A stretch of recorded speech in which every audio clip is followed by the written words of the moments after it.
নমস্কার বন্ধুরা, আমি সোমনাথ। আপনারা দেখছেন এইচডিসি নিউজ চ্যানেল।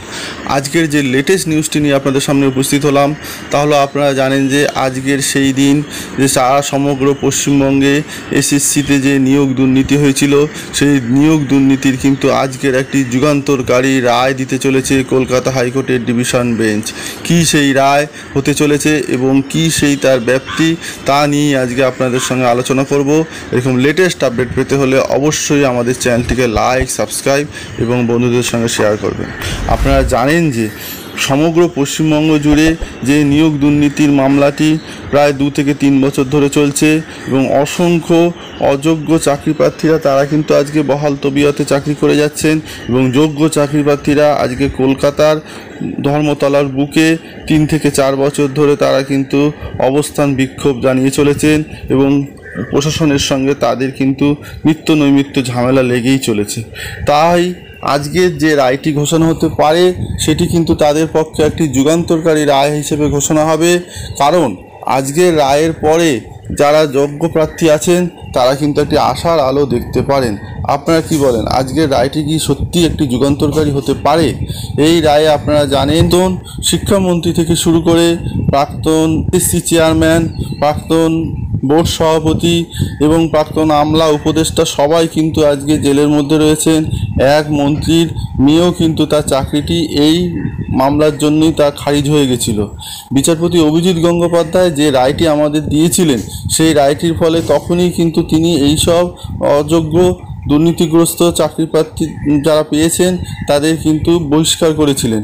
কিন্তু তারা এই রায়ের বিরুদ্ধে থেমে না থেকে তারা প্রথমে ডিভিশন বেঞ্চে যায় এবং ডিভিশন বেঞ্চ থেকে যখন তারা আবার পরাজিত হয় তারা যায় সুপ্রিম কোর্টে দরজা নাড়ে এবং সুপ্রিম কোর্ট তাদের কথা শুনে সুপ্রিম কোর্ট তখনকার মতো এই রায়টিকে বিরুদ্ধে কিন্তু স্থগিতাদেশ দেয় এবং এও জানিয়ে দেয় যে এই রায় বিচারটি কিন্তু পুঙ্খানুপুঙ্খভাবে পুনরায় আবার সেটি সে কলকাতা হাইকোর্টের ডিভিশন বেঞ্চে পাঠিয়ে দেয় এবং ডিভিশন বেঞ্চকে এও জানিয়ে দেয় যে 6 মাসের মধ্যে আপনাকে কিন্তু এই রায়টিকে সমাধান করতে হবে। অর্থাৎ নভেম্বর থেকে যে রায়টি দিয়েছিল সুপ্রিম কোর্ট, তার থেকে 6 মাস ধরলে কিন্তু এখনও সে 6 মাসটি শেষ হয়নি, তার আগেই কিন্তু কলকাতা হাইকোর্ট এই রায়টি ঘোষণা করতে চলেছে। এই রায়টি কিন্তু ব্যাপকভাবে সমগ্র পশ্চিমবঙ্গে একটি আলোড়ন ফেলবে বলে আমরা আশা করি।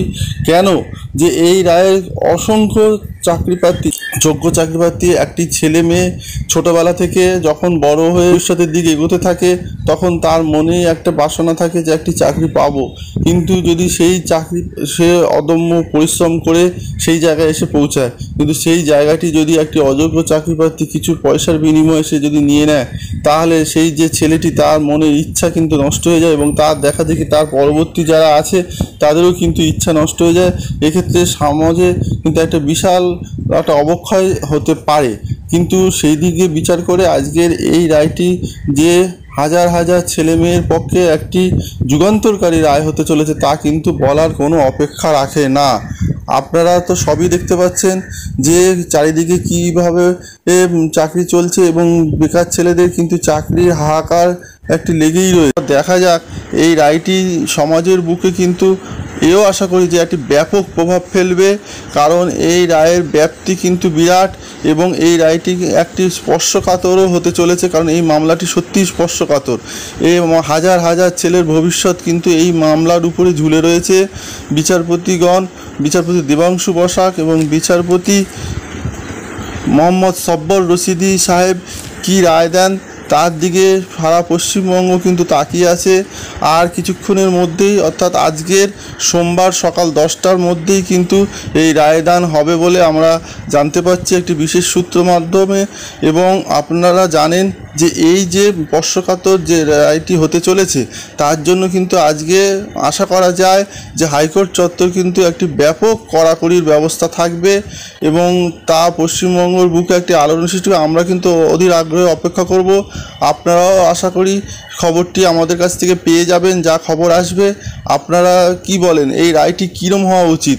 যে যারা যোগ্য চাকরিপ্রার্থী আছে তাদের কি চাকরি পাওয়া উচিত এবং যারা অযোগ্যভাবে চাকরিতে পড়ে যাচ্ছে তাদের কি চাকরি থেকে বহিষ্কার করা উচিত? আপনাদের মূল্যবান মতামত অবশ্যই কিন্তু আমাদের কমেন্ট বক্সে কমেন্ট করে জানাবেন। সবাই ভালো থাকবেন, ধন্যবাদ।